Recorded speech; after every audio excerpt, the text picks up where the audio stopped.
Free Talk Live Radio that puts you in control.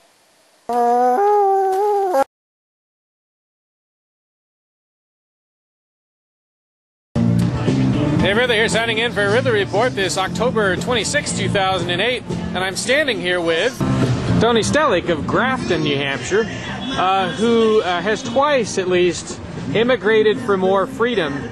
Tony originally lived in Poland under communism, and I was just wondering, how do you see the kind of tyranny we have in the United States now? How do you compare it to what you saw in Poland under communism?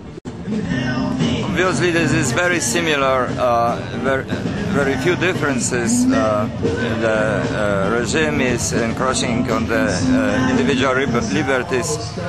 In both cases, maybe a little bit more in Poland. We are coming to that stage here.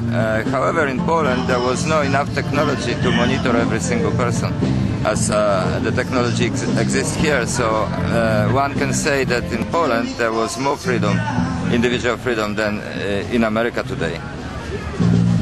You also had some interesting points regarding the way that you think things will sort of break down in the United States the same way they did in the Soviet Union. Now, that's not an old idea. People have been talking about that for a while, that the United States may be on the verge of a Soviet-style collapse. But you had some disturbing thoughts about the way it might happen here compared to there. In my opinion, the populace will not uprise in violent revolution. This happens very rarely. So economy is not stable, economy will collapse, and this can tell everybody who is versed in economy.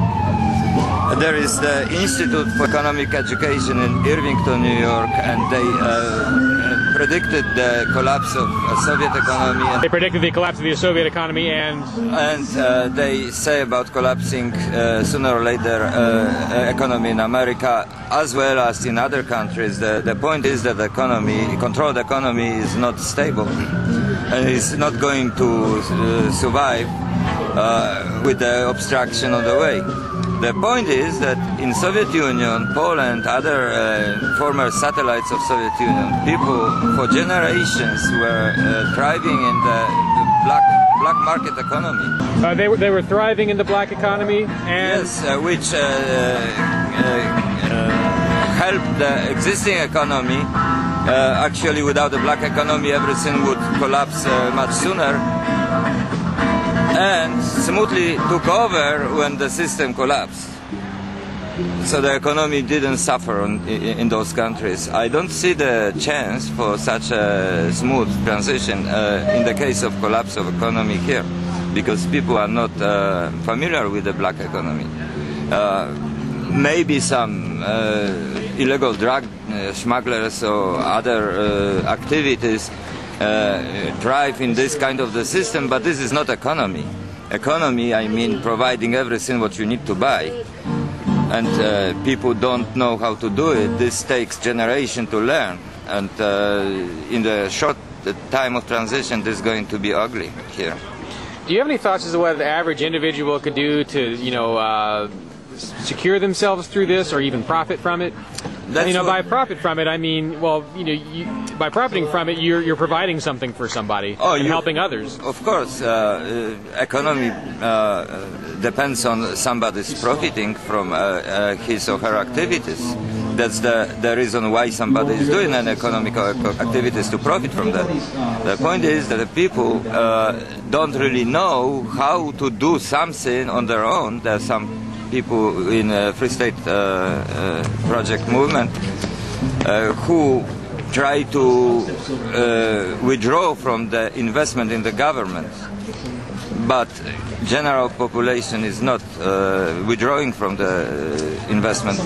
Everybody is invested in the government, so in the government will collapse as a result of economic collapse.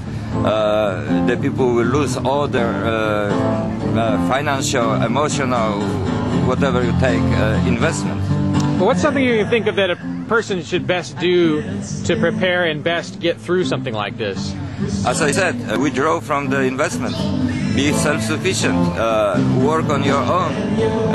Exchange the goods and services with another people in your community, which should be also withdrawing from the government. The best example what we should do is what we do in Free State Project between ourselves. We are exchanging services, we are building houses for each other, we are providing the babysitting service, whatever, we are building stuff